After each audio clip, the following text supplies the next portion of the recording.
thrown to the beast. The metal gate opened with a loud screech. Guards in black armor dragged the human boy forward. His name was Leo. He was only 10 years old.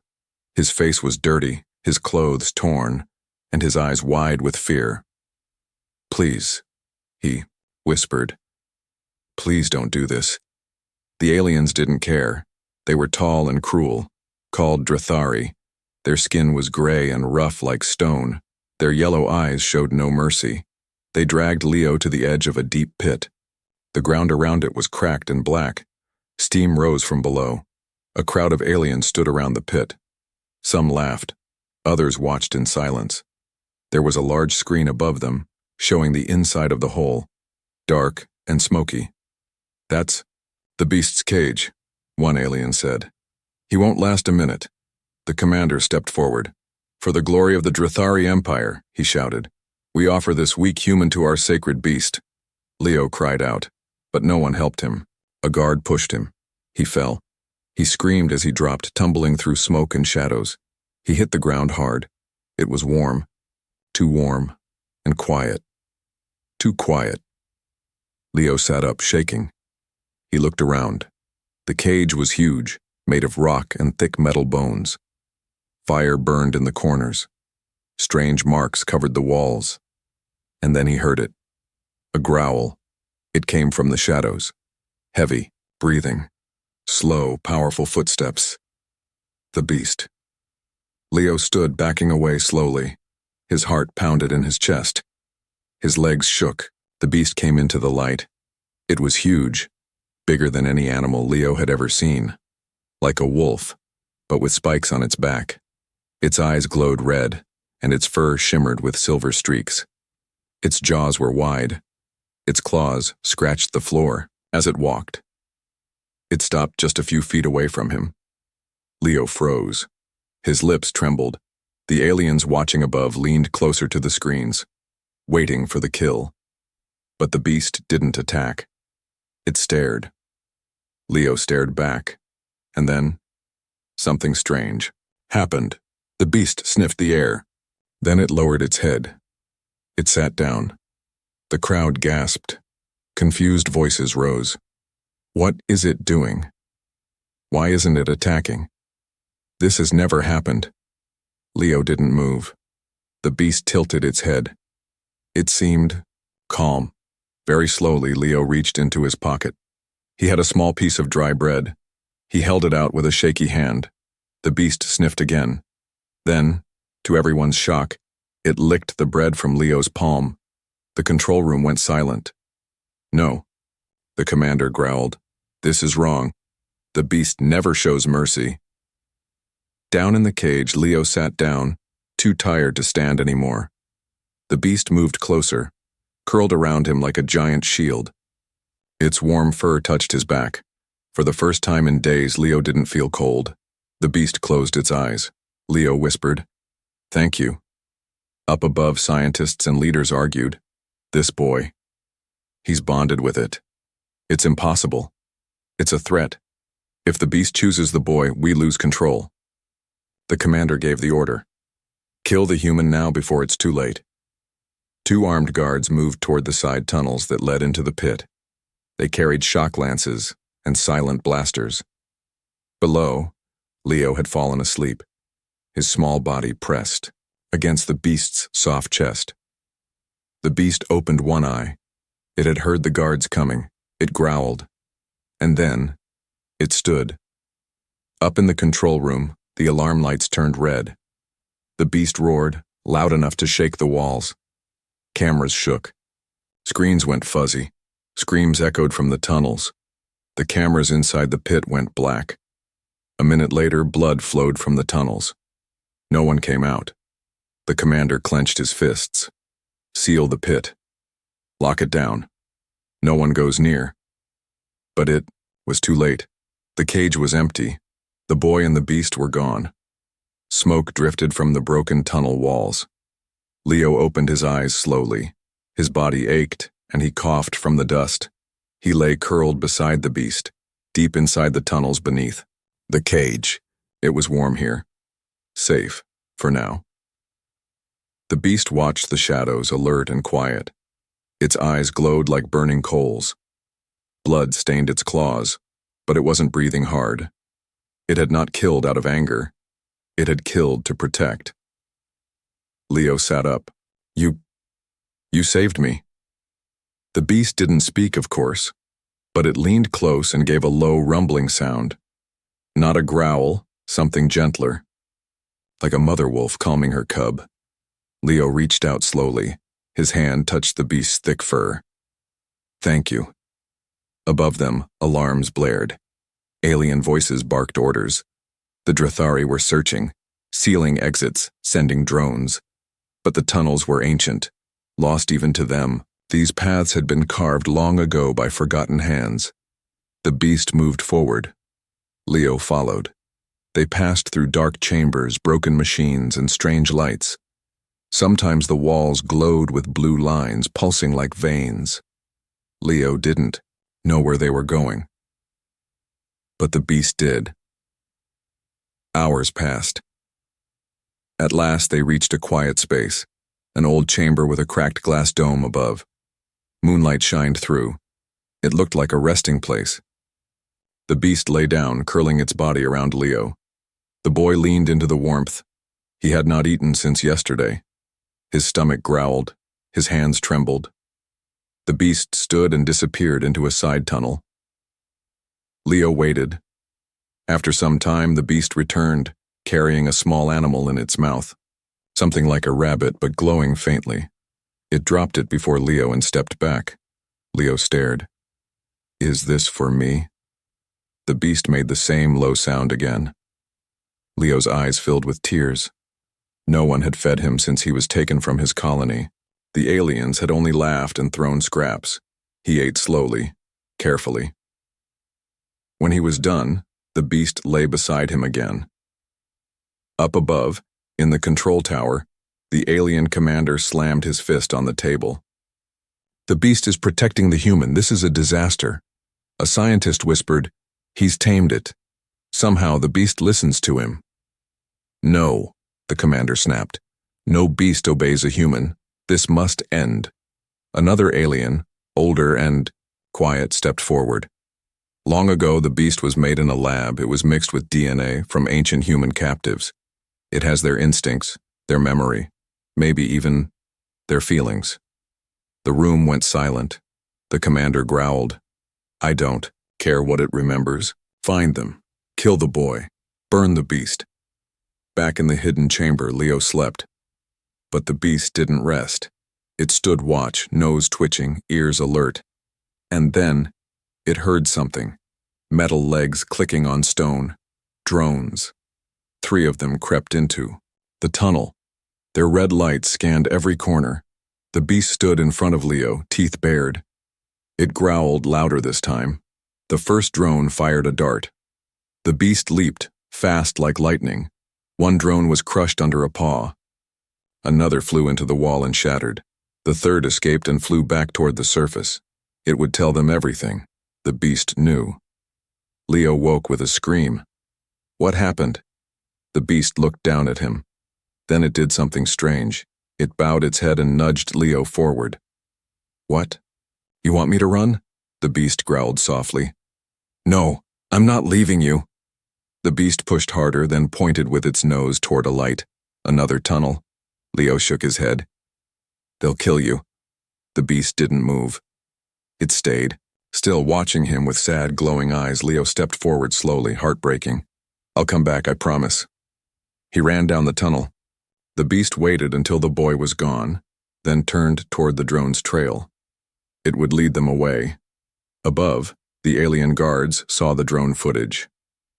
"The boy lives. He escaped through the undertunnels." The commander smiled. "Send the hunter." Elsewhere, Leo crawled through broken vents and twisted halls. His fingers bled. His knees hurt. But he didn't stop. At last, he reached an old surface hatch. He climbed out into the cold air of a ruined spaceport. The stars were bright above. Him, behind him, far below, the beast roared. Leo turned, looking back. "I'll find help," he whispered. "I'll come back for you." He ran into the night. alone. The stars were fading. A cold wind blew over the broken spaceport as Leo climbed over rusty metal panels. His hands were scraped. His legs were tired. But he kept moving. Somewhere behind him, in the dark tunnels, the beast was fighting alone. Leo didn't want to leave, but the beast had pushed him. It wanted him to survive. And now he had only one goal: find help. The spaceport was dead. Old ships, rusted and broken, lay scattered like bones. Nothing worked. Nothing moved. Except the wind. Leo saw a broken control tower in the distance. He ran toward it. Far above, in the sky station orbiting the planet, the Drathari commander stared at the screen. A red dot blinked. "The boy has surfaced," one of the techs said. "He's near the old port." "Send the hunter," the commander ordered coldly. "Kill the child. Do not harm the beast. We need its DNA." Another alien, smaller, looked worried. "Sir, the beast has killed every soldier we sent. This hunter is different," the commander growled. "He never fails." They called him Vectalon. He wore black armor and a breathing mask that hid his face. He was silent, fast, cold. He stepped onto his personal ship. It was shaped like a blade. "Target, human boy," the AI said. "Confirmed," Vectalon replied. He launched toward the planet. Leo reached the control tower. The door was stuck, so he crawled through a hole in the wall. Inside, everything was dusty and cracked, but the power grid was still blinking. He pressed buttons. One by one. The old human systems flickered to life. A screen glowed. Words appeared. "Colony link, Earth Sector 7 signal weak, attempting to connect." Leo's heart jumped. "Yes, come on, come on." He looked around. He didn't have much time. He grabbed an old emergency pack and a small stun pistol from a drawer. Then he heard it. A sound, like sharp footsteps on metal. He froze. He peeked through a broken window. A dark figure was moving through the ruins, slow, steady. Vectalon. The hunter moved with deadly silence. His scanner showed the boy's heat signature inside the tower. He didn't rush. He didn't miss. He raised his arm. The weapon was quiet, loaded with a poison dart. Just one shot. That's all it would take. Leo heard the soft beep of the machine. Link established. Signal locked. He smiled. "Please. Someone. Help me. My name is Leo James. I'm from Earth. I was captured. The aliens threw me to their beast, but it didn't hurt me. It protected me. It's still down there. Please. Anyone, help us. Crash!" The roof broke open. The hunter dropped inside. Leo turned and fired the stun pistol. It bounced off Vec's armor. Useless. Vec fired his dart. The needle hit Leo's side. Everything spun. His legs gave out, his eyes blurred. "No." The hunter stepped forward. Leo could barely move. But his hand slapped the red emergency button on the panel. A blinding red flare shot into the sky from the tower. Deep in the tunnels, the beast lifted, its head. Its ears twitched. The flare burst high above the skyport. The beast ran. Vec lifted the boy. His voice was calm. "Target acquired." But then the ground shook. A deep growl rolled through the air. Outside the tower, the beast arrived. It leapt through the broken wall, smashing into the hunter with full force. Vec was thrown across the room. He hit a wall hard and dropped Leo. The boy lay still, breathing slowly. The beast stood over him, snarling. Its eyes burned. Vec rose again. His armor was cracked. He pulled 2 plasma blades from his back. The beast charged. They clashed. Sparks flew. The blades cut the beast's side. But it didn't stop. The fight shook the tower. In space, the Earth. Relay station received Leo's message. A human officer listened, shocked. "Send a rescue ship now," she shouted. "Get that kid out of there." Back in the tower, Vec made one final strike. The beast dodged, grabbed the hunter with its jaws, and threw him out of the tower window. Vec hit the ground and didn't move again. The beast limped over to Leo. Blood ran from its side. It nudged the boy. Leo opened his eyes, weak but alive. "You came back," he whispered. The beast lay down beside him. Both were breathing hard, but the flare was still glowing in the sky. Help was coming. The tower shook. Smoke curled from broken glass and burning metal. The red flare still lit the sky, calling for help, calling for hope. Inside the control tower, Leo lay weak in the beast's arms. His breathing was shallow. The poison dart had done damage, but his heart still beat. The beast licked the wound gently. Its side was bleeding too, where the hunter's blade had sliced it. Outside, a new sound filled the air. Ships. Multiple. Fast. From above the clouds, rescue pods from Earth's Sector 7 broke through the atmosphere. One of the pilots saw the flare. On the surface. There. Lock onto the signal. Down below, in the alien command ship, the Drathari commander's face twisted with rage. "They called for human help," he growled. "They're coming for the child." "Should we evacuate?" asked a nervous officer. The commander pointed to the planet. "No, burn it. Torch the skyport. Leave nothing behind." Alien bombers launched within seconds. Leo stirred. "It hurts." The beast's ears turned sharply. From the distance, roaring engines. Then a flash. Bombs dropped. The sky turned orange. Fire swallowed the edge of the spaceport. The beast grabbed Leo gently by the back of his shirt and ran. Flames chased them. The wind was full of heat and ash. A wall exploded behind them. The ground split open. The beast leapt over broken platforms, dodged falling debris, and ducked under metal beams. Leo could barely stay awake, but he could feel the heat rising. The world around them was turning to fire.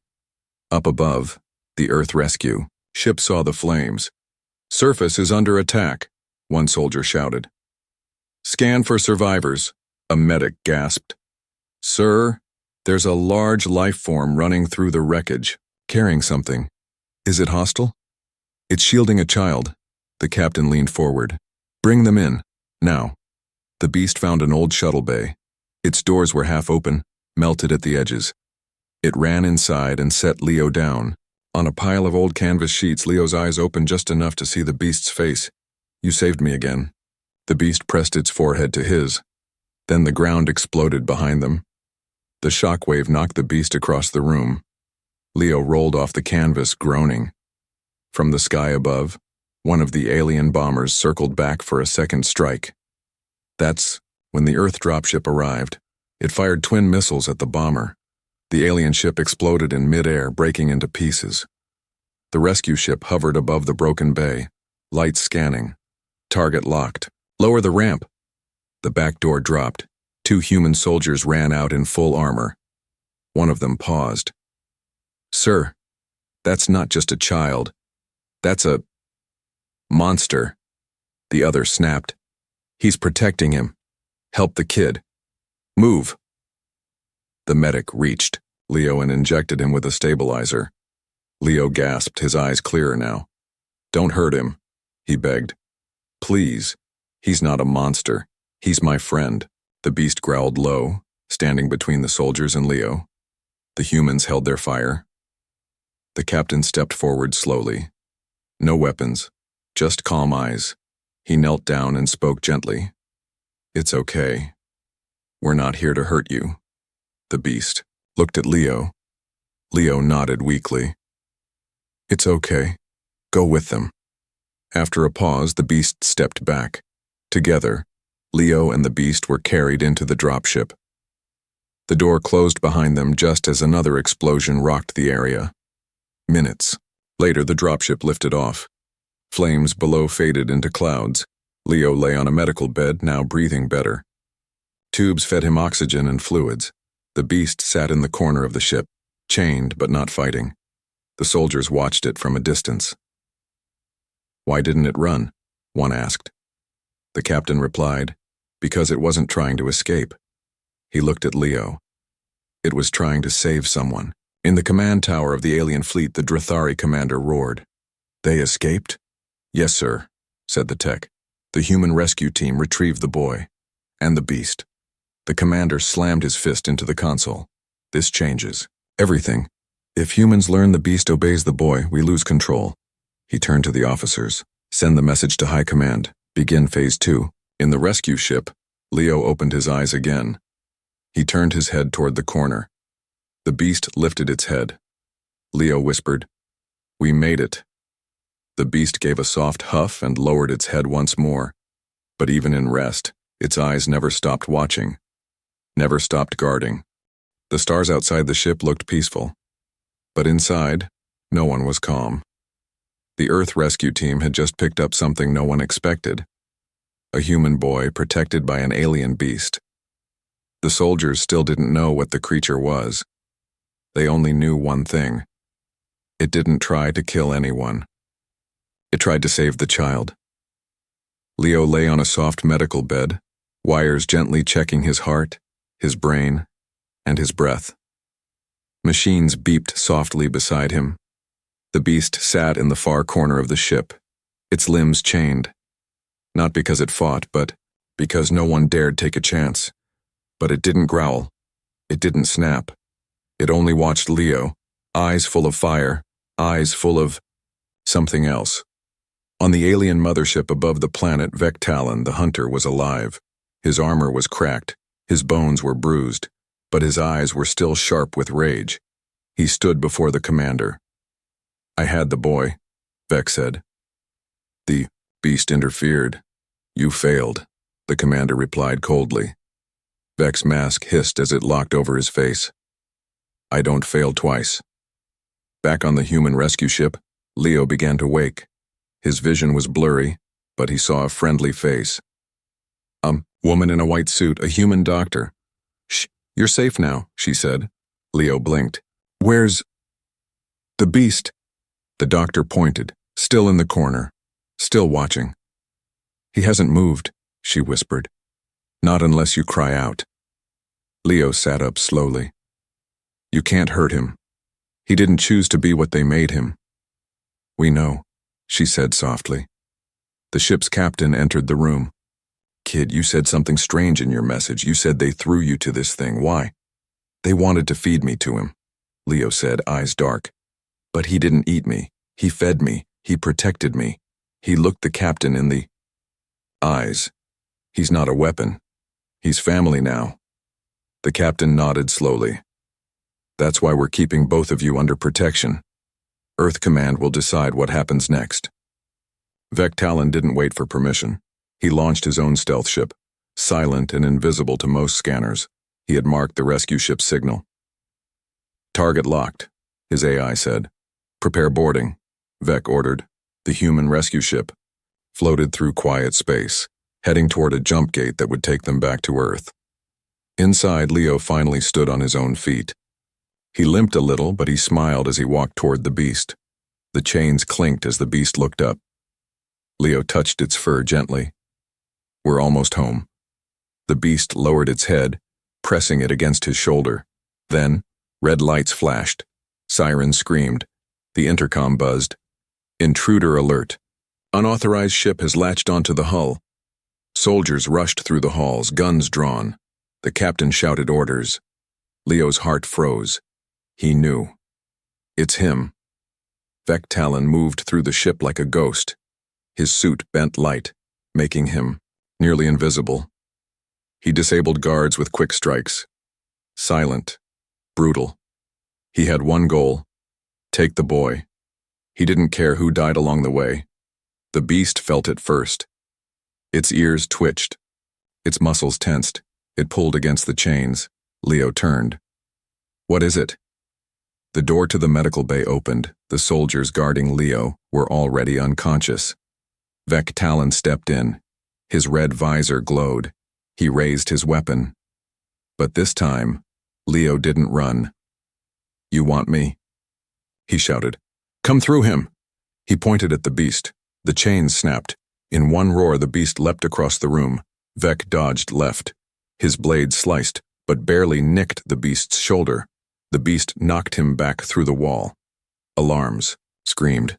Lights blinked. The ship shook. The captain ran toward the bay. "Protect the boy, don't shoot the beast," Vec rose again, panting. His armor smoked. The beast stood over Leo, guarding, growling. Vec aimed again, but then Leo stepped in front.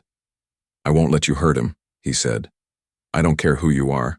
The hunter hesitated. For the first time. He paused, then something behind him clicked. A rifle. The captain stood in the ruined doorway. "Step away from my soldier," he said. Vec turned slowly. The beast growled once more, and this time, Vec backed down. He pressed a button on his belt and vanished into smoke. The ship shook again as his escape pod broke free. "Pursue him?" asked a soldier. The captain looked at Leo. "No, we already won." Later, in the recovery bay, Leo sat beside the beast. He held a blanket, wrapping it over the beast's back. "You don't have to fight anymore," he whispered. "You're free now." The beast gave a low, peaceful hum. It laid its head in Leo's lap. But far in the stars, Vec Talon sat alone in his escape ship. He stared at a small screen showing a boy and a beast. He didn't speak, but he would return. The Earth rescue ship floated near the jump gate to safety. Inside, everything was quiet again, for now. Leo sat on a small bench in the observation room. Stars moved slowly outside the glass. He looked down at the beast sleeping beside him, breathing slow and steady. A soft blanket covered its back. The pole. Chains were gone now. The humans had removed them. Not because they trusted the beast fully, but because Leo did. And somehow, that was enough. In the command deck, Captain Harlan watched a screen showing Leo and the beast together. "We don't have a creature," he whispered to a second in command. "We have a miracle." "But what happens when command sees it?" the officer asked. Harlan didn't answer because he knew the truth. They would fear it, and fear led to only one thing: control. Or destruction. Far across the stars, on the Drithari warship, Vec Talon reported to High Command. "He is dangerous," Vec said. "The child controls the beast. They're bonded." The High Leader, a tall Drithari with gold eyes, sat still. Then he spoke one word. "Awaken Project Ironfang." Gasps filled the room. "That project was shut down," one general said. "It was too dangerous." "Exactly," the High Leader replied. "If the humans believe this child is their hero, we will show them what real monsters look like." Back, on the rescue ship, Leo felt something in the air change. He sat up. The beast stood too, sniffing the air. Suddenly, alarms rang. Unidentified energy surge detected near the jump gate. Captain Harlan stood fast. "Report!" A young officer shouted. "Something's coming through, massive size, bigger than a battleship." The screen lit up. A dark shape crawled from the gate, sharp, crawling, alive. Not a ship, a creature. No, something worse. It looked like the beast, but it was taller, heavier, covered in metal plates. Its mouth was lined with twin jaws. Its roar cracked the stars. "Sir, it's broadcasting a signal," the officer whispered. They listened. A voice growled in the Drithari tongue. "Surrender the boy, or be torn apart." Leo turned to the beast. "You know it, don't you?" The beast nodded once. In its eyes, Leo saw fear for the first time. The Earthship turned sharply, trying to retreat.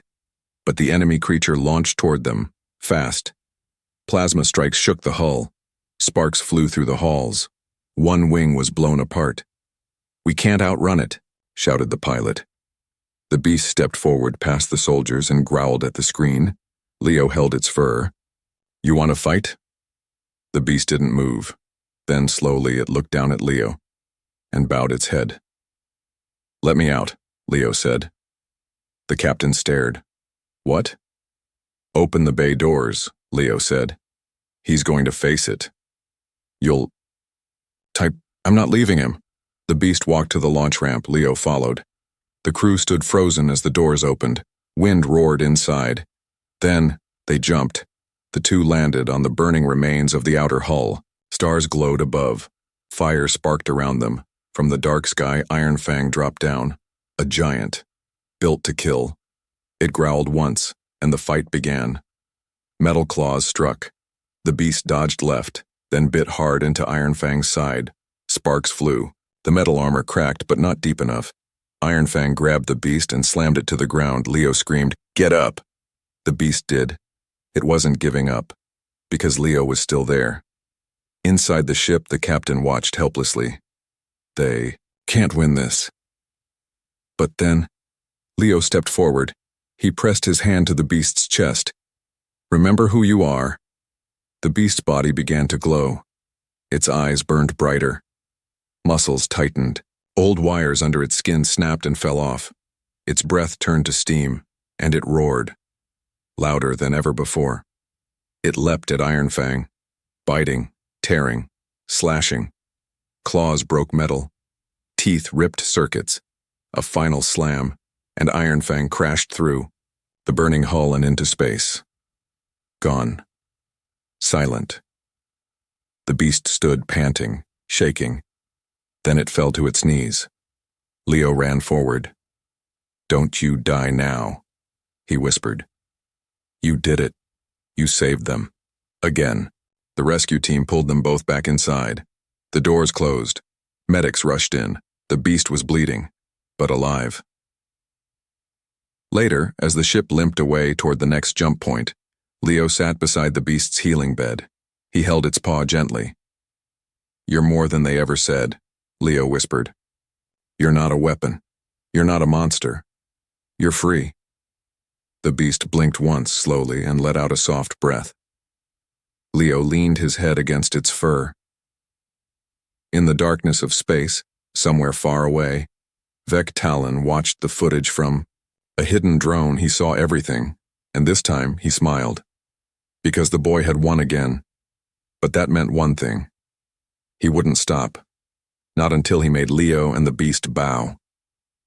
The stars looked calm, but war was coming.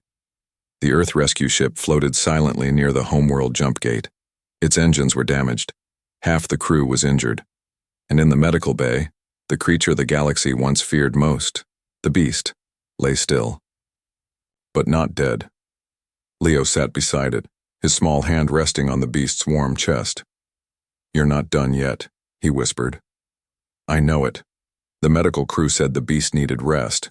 Its body had taken too much damage from the fight with Iron Fang. Bones had cracked, muscles torn, and something else deep inside was changing. Leo didn't leave its side, not even once." Across the galaxy, the Drathari High Command watched in silence. Every plan had failed. First, the beast refused to kill the human child. Then it protected him, and finally it defeated Iron Fang, their strongest creation. One general turned to the High Leader. "Shall we strike Earth now?" The leader said nothing. Then he whispered, "No, the beast will come to us." Inside the Earth ship, the officers met around the command table. "Command is nervous," the captain said. "They're scared of the beast, they're scared of Leo." "They shouldn't be," said one medic. "That child saved the entire crew." "Yes, but with a creature that can destroy warships." The captain looked toward the door. "They don't understand," he said. "The boy doesn't control the beast. He gave it a soul." That night, Leo sat alone in the medical bay. The ship was quiet. He placed his forehead gently on the beast's. "I don't want you to be a weapon," he said softly. "I just want you to live." Something in the beast stirred. Its breathing grew stronger. Its tail moved slightly. Leo looked up. Its eyes opened, and they were not the same. No longer just red. Now gold and red together, glowing, like something ancient had awakened inside. The beast slowly stood. Everyone on the ship felt it, a soft hum in the air, a change. The beast didn't just move, it rose, like a god. The alarms rang. The crew rushed to the command deck. "We're receiving a direct transmission from the Drathari High Leader." The screen flickered. The cold alien voice spoke. "Send us the boy and the beast, or your world will burn." The captain looked at Leo. Leo didn't hesitate. "Take us there." 1 hour later, the Earth ship dropped out of hyperspace above a black moon. The Drithari command post. Every cannon, every fighter, every enemy eye watched the small Earth vessel approach. It didn't come with guns. It came with 2 living weapons. Leo stepped out of the ship with the beast behind him. He stood in front of the Drithari army. No fear, just fire in his eyes. The High Leader appeared on a floating platform. He pointed. You, human. You've broken every rule of the galaxy. That thing beside you, it's chaos. You don't even understand what you're holding. Leo spoke calmly. I know exactly what he is. He's mine. The beast growled behind him. The High Leader laughed. You tamed a monster. But he's still just an animal. Leo turned to the beast. You don't have to obey them, he said. You don't have to obey anyone. The beast looked at him and nodded. Then it stepped forward. But instead of attacking, it roared into the sky, a sound so deep, so powerful the ground shook. The air cracked. Drithari soldiers dropped their weapons. The beast's body began to shine. Every scar faded. Its muscles glowed. Its form grew taller. Wings burst from its back. Hidden DNA awakened. The Drithari gasped. What is this? The High Leader screamed. Stop him! Too late. The beast charged, not at soldiers, but at the control towers. It leapt through them like thunder, tearing down their power grids, their defenses, their pride. The Earth crew watched in awe from orbit. Leo stood, unmoved. Because he knew, the beast wasn't destroying for revenge. It was breaking the chains, for everyone. By the time the dust settled, the Drithari command post was in ruins, not a single life lost. The beast hadn't killed. It had simply ended their rule. Leo stood beside it as the High Leader crawled from the wreckage. What are you? He whispered. Leo smiled sadly. I'm just a kid who showed him kindness. The beast roared one last time, and the Drithari fled. Weeks later, on Earth, the world welcomed them, not as monsters, as heroes. The beast stayed in a hidden forest, near Leo's new home. Some came to see it, many stayed away, but it never harmed anyone again, because now it had something it never did before, a name. Leo called him Ashar. It meant, the one who rises again, and in the stars, the galaxy changed. Stories spread of the human child who tamed a god, not with chains but with compassion, and the beast who learned to love.